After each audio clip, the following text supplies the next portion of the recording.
Alright, ladies and gentlemen, welcome to a very different type of video that we're used to on this channel, and I'm actually going to be doing a little bit of live commentary over while I play some Takeda in MKX, because I feel like it is very open to discussion for what we could expect to see out of Takeda, given that we've now had him confirmed in Kombat Pack 1. Now, we didn't see anything or even hear anything about Takeda in MK11 or how his story continued on after MKX. So what we're going to see from Takeda in MK1 is anyone's guess right now. But I thought we'd play through some tower right now with one of his most iconic variations, Shirai Ryu, and we just sort of talk about it, as well as go over his other stuff like Ronin and Lasher and what we could possibly see to expect in MK1. So, I'm not going to play on very hard because I was never very good at this game. I always specialized in just sort of messing around online with, you know, people rather than the AI. I could never get the AI under wraps. But Takeda was always revered as one of the best newcomers alongside Cassie and Jackie. Kung Jin just didn't really hold too much of a candle to it. But Takeda was always a good bit of fun to play. And he always had some interesting gameplay, and all of his variations always seemed like they had some kind of capability to them. Like, each of them always had an ability to play in some way. And we're never really sort of low tier. Like, Lasher was very easy to pick up, very strong. Didn't really need much to do with it, and you could get some very easy 30% combos with minimal execution input.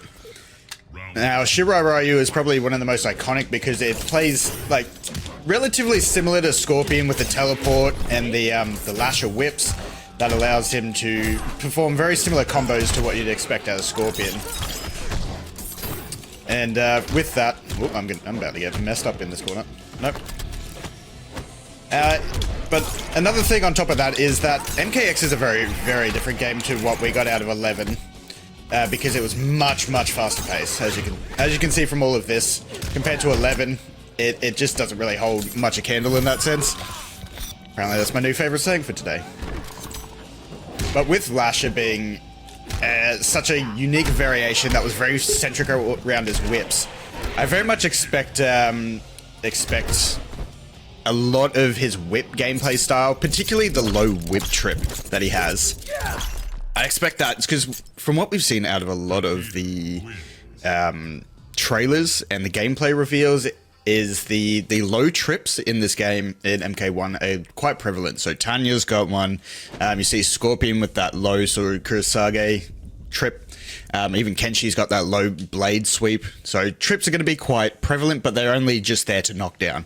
So I reckon the whip trip will be something that is preserved in Takeda's gameplay, because it's very iconic for Lasher. It was a very useful combo, tool. But I'm not sure if that will be preserved. Now, what I do want to see is a lot of what we see here, a lot of Lasher stuff. Not Lasher, beg pardon, Shirai Ryu.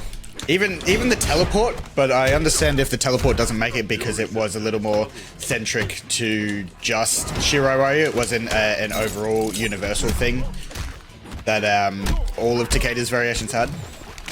Now, I would be very as much as I didn't play the Ronin variation, I would be very excited to see the laser swords come back. Because that was a very unique playstyle, very high skill, and you could do a lot of messing people up with it. On top of that, the swords added a lot of high to low mix-up, especially with the way they played in that manner. Now, another move, if I can execute it here without getting messed up by Quan Chi, is the fist flurry that Takeda has. This one. That was a launch that had launch potential into it that I reckon will, in some capacity, make its way back into the game. Oop, I'm gonna get messed up. There we go. Alright, out of here. And another universal component that every Takeda variation had in this game was the low Kurenai. Kunai, beg pardon. Excuse me while I have a sip of coffee. Now, the low kunai, opposed to any other kunai that he had, enhanced, so low kunai, it's just kunai. Kunai was a very good tool in terms of pressure because it could be inserted basically at the end of most of Takeda's strings, and it provided a very quick and hard to react to low attack, so you could have a lot of pressure from the top. A lot of things I saw people doing was they do a back 3 with low kunai, and that'd just be some like low to low pressure. I'll try and get something out of here once I'm not being messed up by Ferrotor. We're also going to see Farah in the new one. No Tor. Get out of here. Now I love this combo starter. It's so good. Yeah, so that back 3, that low kick there is usually followed up by a close kunai, and it adds a low to low pressure, so if they get caught standing up or just unblocking there, it usually catches them for it. It's a very good tool for that. Ah, that low throw is so difficult.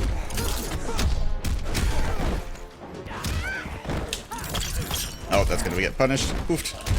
Oh god, the kicks. Now, the enhanced teleport there was always a very, very flashy move that I saw very often when you played online against Takeda's. Wow, I thought I was blocking low. How about that? That's gonna hurt. Not as much as that's gonna hurt. Out of here. I usually have so much trouble with Ferrotor on hard, but that wasn't too bad. I feel like I'm playing pretty brainlessly. Now, that was one of the things that was great about Takeda, was he was very easy to pick up. His moves just sort of flowed into each other. They made sense. And iconically, I'm not sure if he's considered a pro player, but the tower artist V-Man absolutely showed that this variation could just mess up, and it just had so much pressure. He specialized in the Lasher, and he made it very good to watch. Gonna get punished for that. There it is.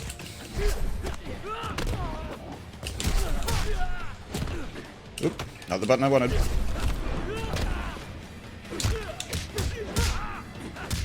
Ah, damn.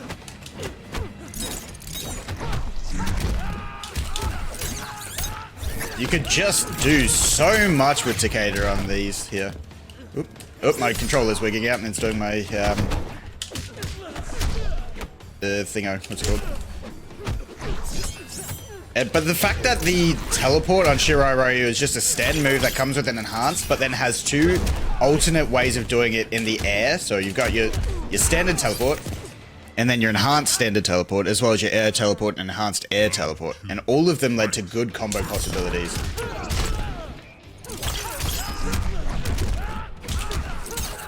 But on top of that, this variation became very bar intensive. So as you just saw, that took 3 bar. Not 3, beg pardon. 2 bar to do.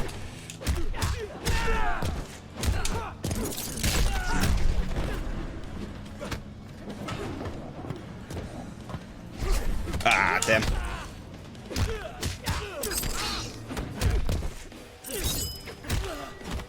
And broken arm. Now, I want to see what they do. So, Takeda's only going to have one of his grabs, and one of his grabs was centric to his brutality, which is that back throw there. I want to see if that sort of makes its way back into the game, because that was a very, very fun brutality. And you just sort of, much like Kung Lao's beat 'em up one, where you're just constantly wailing into them right at the end. It was a very fun brutality, and it was basically guaranteed. That was not what I meant to do. It was basically guaranteed at the end of a round if you could land that back throw, or they had low enough health that they couldn't tech out of it. Now, to see how Takeda would be bumped up in the MK1 would be very interesting indeed. Oop, I didn't mean to do this. Oh well, we get to watch a brutality, or a fatality. But he's always been iconic around his whips. Now, the Shirai Ryu led into that and fed into that a little bit more. especially with adding on that teleport and the punch flurry, which I 100% reckon. Oh, actually, I take that back. I was gonna say I reckon the punch flurry makes its way into MK1. However, watching Lee May's trailer a little bit closer, it actually looks like she has something very, very similar to it, where she has a flurry of punches. So I don't think he will actually make that, especially since it was a Shiroryu only one. I think the Ronin or Lasher are more likely to pertain some kind of gameplay. Not pertain, but like maintain some of their gameplay within one, because of how unique they are and how much they are going to be a little bit different to all the other characters in the game. Not what I meant.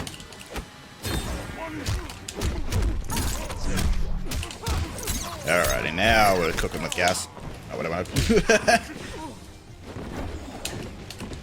No, I'm in the fire! Oof. Kodo Khan's messing me up. Your sacrifice honors me. Round 2. Fight.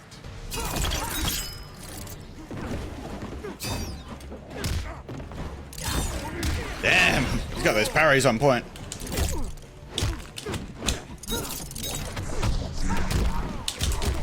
There we go. They always get caught slipping there.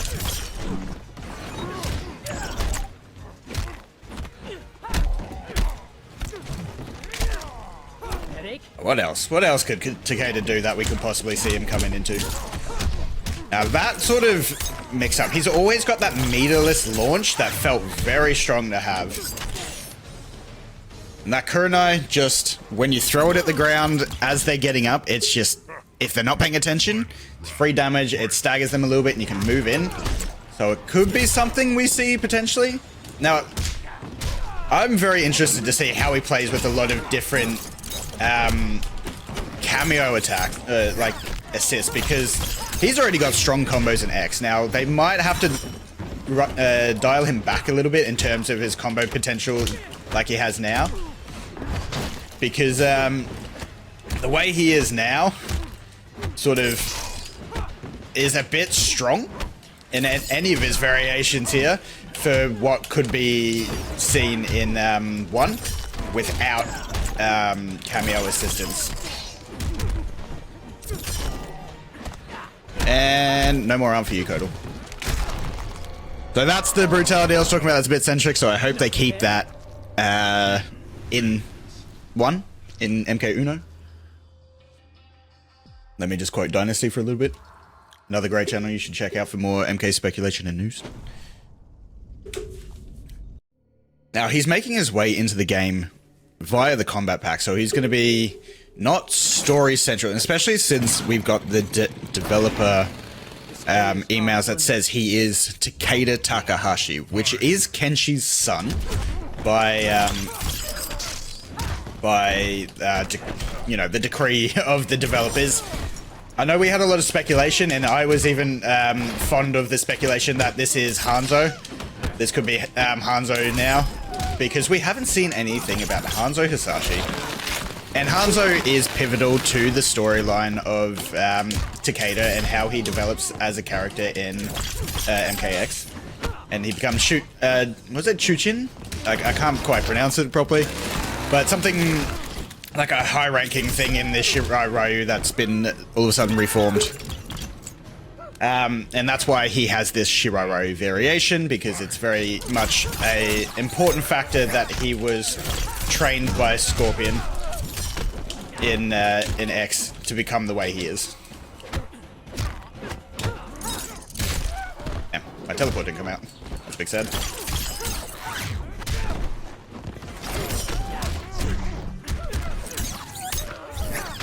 But stuff like that, just if that made it into MK1, just feels so fluid to perform and looks awesome to do.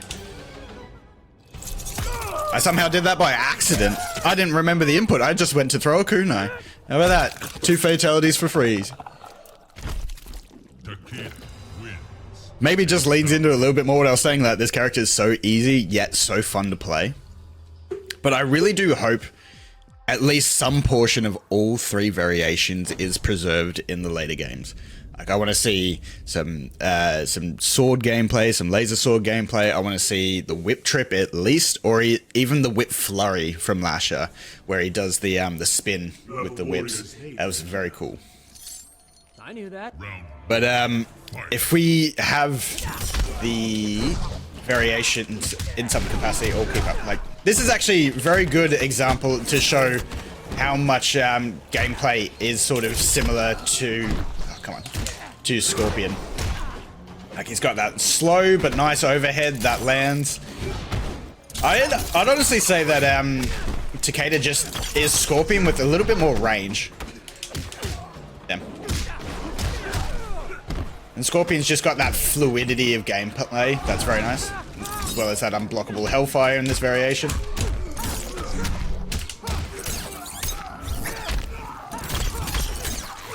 But yeah, like, those combos are just so easy to pull off and so fun to pull off that I can't see them pulling away from it. Especially since they try to keep, in essence, some of the characters' identity from the 3D eras.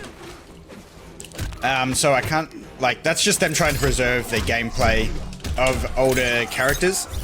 So I can't imagine they're going to go too far away from how Takeda plays in X. But of course they're going to have to slow it down to match the pace of what 11 offers.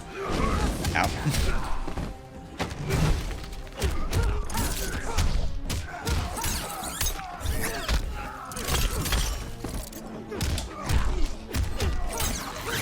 Oof. Very good. Now, if we see the kunai, I almost reckon, like, almost guarantee that he's going to have the enhanced triple kunai. Especially with the delay factor, where you can hold down the X button to delay their explosions. Because it put you full screen, and particularly in Shiroryu, if you did the enhanced one and then timed it with the teleport, you get a full combo off of it. Like, Takeda is just a combo machine in this game. Every one of his specials have combo potential. At least in this variation. Like, case in point.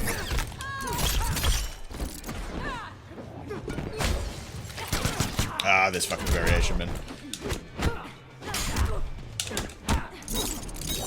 And then you can just cancel into that pressure so well.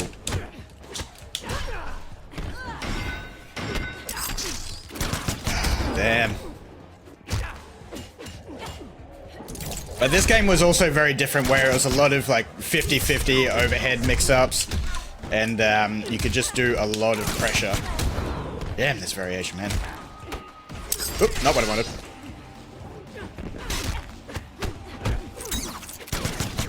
Damn, that sucks. Oh. Now, with this variation, you could get a lot of value off of his jumps and his neutral jump punches like that. However, seeing the way that they're sort of almost trying to discourage jumping in MK1 is going to be very interesting to see how it plays out. Because with the up block there, like, you could potentially keep a lot of what Takeda does without having to compromise on making him a very easy character to play. Because of the up block, which gives the advantage to the defender if they up block a jump in kick or a jump in punch. Oh, I wanted to enhance that, but alright. You can have a round, Jackie. Thanks for a pleasant evening. Oh, you're about to get beat the fuck up for that. Let's go. Nope. Come on. Can't make me drop.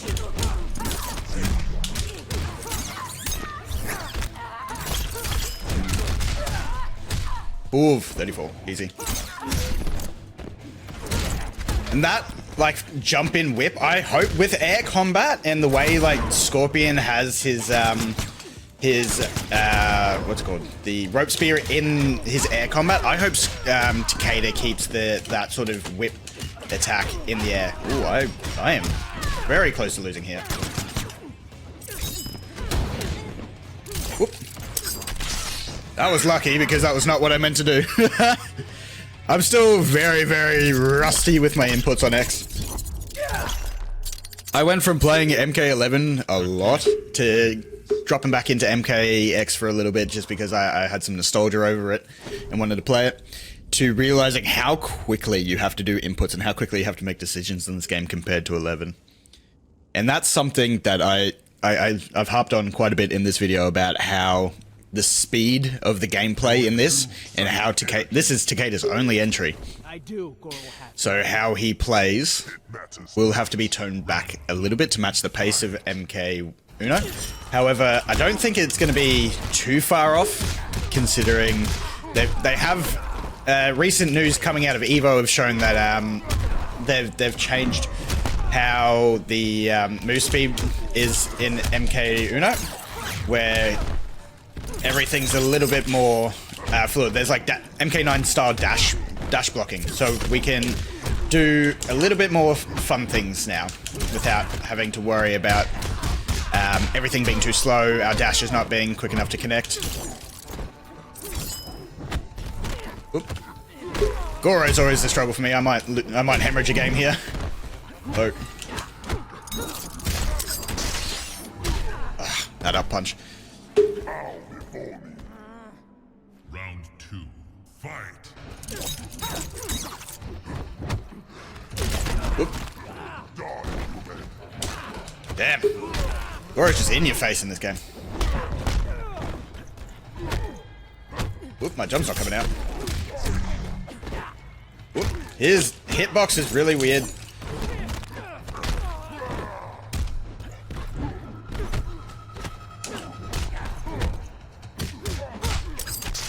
Oh, I didn't call it close. My bad.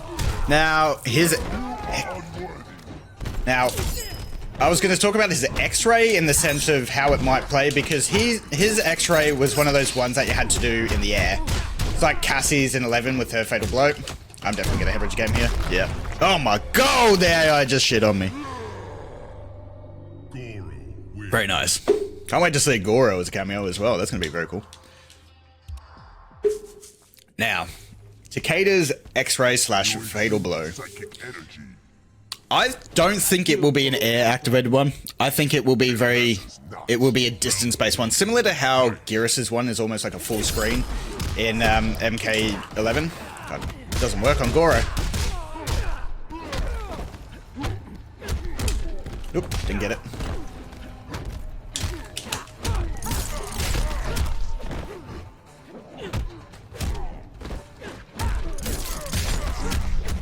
There it is. Now we're getting it. Now we're cooking with gas. Yeah, I reckon it'll be a full screen whip activation, much similar to how that whip works there.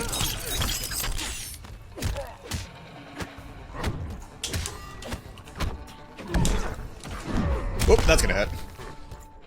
Now his wake up attacks. What do we reckon his wake up attacks are gonna be? I reckon he's gonna have like the Lasher whip flurry. That's gonna be like an armored reversal. So you can wake up with the whip flurry with a hit of armor. Now, that wake up reversal with a hit of armor is less of a concern in MK1 than it would have been in any other games, considering cameos there just have the potential to break that armor so quickly if you combo it right. Damn, can't believe that didn't hit. Big sads. Oh, I didn't backdash in time. Oop, that's punishing.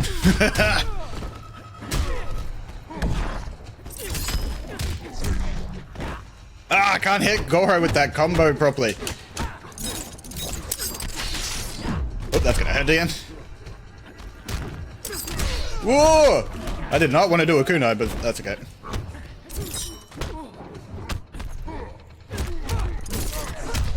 Come here. Now, that's one thing.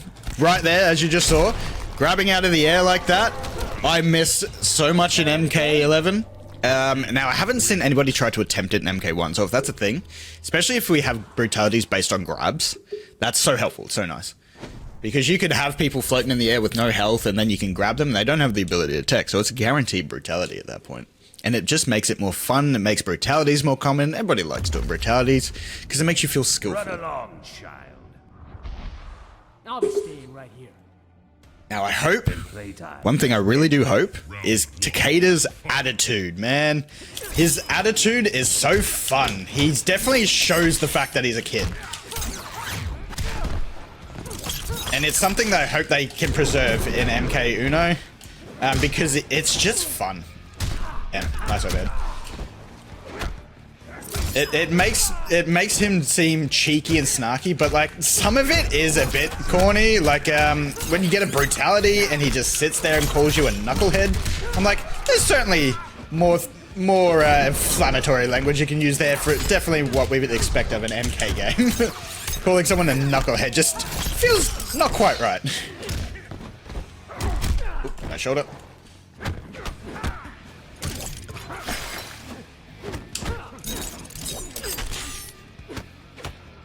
Whoa. 3 quick punches, let's go. Now, Takeda's always been quick. Now, I don't know if... I haven't seen anything come out about... There was a big talking point that Liu Kang in MK1 had a 6-frame startup forward 1. That is very strong, because 6 frames is like less than a lot of the recovery times of some of the safest moves. I think some of the safest moves on block have been closer to 7 frames. So 6 frames means he can punish basically anything in the game. Oops. Damn. Oop. Nope. Nope. Come here.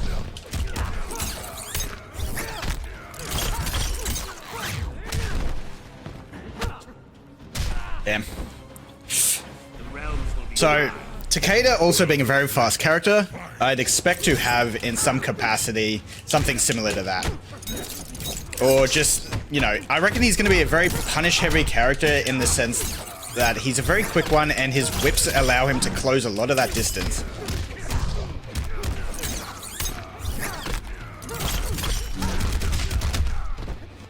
That flurry is always... It's been a nice mix of like a combo ender and a combo starter.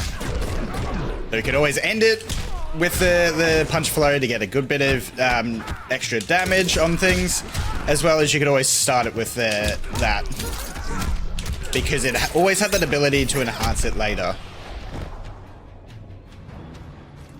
Now, one of the things whilst this cutscene plays that I thought of is Takeda, between Lasher and Shiroryu, had this at least one special ability that you can enhance twice. You can enhance it as you use it to gain a hit of armor, and then enhance it later to launch. So that being the whip flurry in Lasher and the punch flurry in Shiroryu.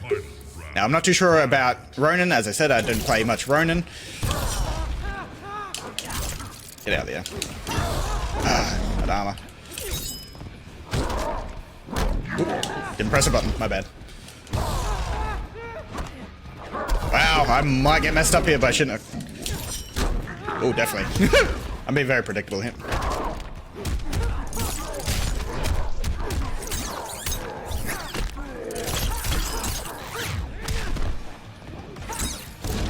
Damn. That hurts. He just takes a good bit less damage. We might be here for a second, so it gives me a good chance to talk about him a little bit more. Now, visually, Takeda, he looks like he's representing the Shiroryu. He's got this skeleton mask that Shiroryu is known for. It was the iconic variation, like, distinguisher that let you know you're fighting a Shiroryu player here.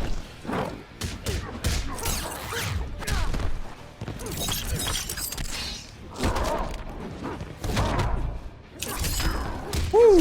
Not today. There it is. Come here, you're getting comboed. Roundabout. I keep forgetting the flurry doesn't hit there. I let go of block, my bad. Yeah. Don't just neutral teleport like that, boys. If Takeda does keep his teleport in some capacity, don't neutral teleport. It's always been unsafe to do. Lesson learned from me. How to be a Shinnok. But yeah, Takeda has always had a very awesome style of art about him. His playstyle has always been fun and fluid and combo heavy because everything flew into a combo or everything when launched. And with his combo potential, if it stays relatively similar to what we see in X here, I can only imagine the use of cameos is going to make him a machine. He's going to be one of the top if he's very similar to how he plays now. Now, this cutscene, he is sword trained, right? He was trained by Scorpion, and because he is Takeda Takahashi, we must assume, or at least can assume, that he maintains all of his skills that we see in X. So his bladed whips, his sword skills, and like the laser sword and the lasher, that sort of thing. He's very centric around that. So maybe we might see him actually rocking a katana-style gameplay that you could potentially see Scorpion playing in MK1, which would be very interesting. But I think that role is sort of filled by Kenshi at this point. But it might be a nice nod to, hey, this is still Kenshi's son. But as we all know, Kenshi is iconic to the whips. The whips are what we can expect to see from Kenshi, not Kenshi, beg pardon, from Takeda in MK1. And overall, this is just me gushing over it and how fun he is to play. I really like Takeda. I took a shine to him. I particularly liked Lau, but Takeda in this, as most people in the NRS community that played MKX agree, Takeda was one of the best newcomers, the quote-unquote Kombat Kids that were very cool. So having him come back makes me ecstatic. If there's any story implications with that, it would be awesome. However, being DLC, I don't think there's quite much there. We'll see. When he comes out and we get those voice line interactions, we'll definitely see. But we'll definitely be all over it. I'll be learning Takeda as soon as it comes out and providing some gameplay. And maybe we'll revisit this video in future once Takeda's out in a couple of months' time. And see comparatively to what I was speculating here, to see if he plays very similar to how he plays in X, and how I think he might transfer over to MK1, to how he actually plays. But yeah, with that, ladies and gentlemen, this has been Takeda. This has been a live commentary on the Classic Towers, and just a little dive into how Takeda plays, and how we can possibly expect him to come out in MK1. With that, ladies and gentlemen, I hope you enjoyed. I appreciate all of you that have stuck around. I know this is quite a long video compared to my usual ones. So, if you could do me a massive, massive favor and drop a subscribe and a like, that would mean the world to me. It really does help motivate me to continue making these videos. And knowing that you guys have made it this far into the end and actually are interested in the speculations and theories is also a massive, massive motivator, because it's so fun to speculate on what we could see and just come back to it later on and be like, damn, I was close, or damn, I was so far off. So it'd just be an awesome thing to share with the community. And I'd love to hear if you guys have any theories or what you guys could expect to see of Takeda in MK1 down in the comments. Let me know. I'm very, very interested, and I'm open to discuss these things very, very thoroughly in the comments. I don't really have... if you guys actually want to head on and continue having discussions, the place I'm most active for theories and discussions right now is Twitter. If you scroll down below this video, there'll definitely be links to all my different socials: Twitter, Twitch, TikTok, all that stuff. That's all down in the bottom there. And I'm very active on Twitter, talking about MK1 stuff, what we could see, hyping it up. And then TikTok's getting a little drip feed of commentary and gameplay about this sort of stuff. My next set of videos I'm going to make on here are going to be shorts, and they're going to be on both YouTube Shorts and TikTok, and it's just going to be each individual video of me reading out the bios, and we might just have some B-roll gameplay in the background of each of those characters if they have any at the time. So, with that, ladies and gentlemen, I hope you guys have a good night or day. Be good people, and I will see you in the next video. Thank you very much for tuning in.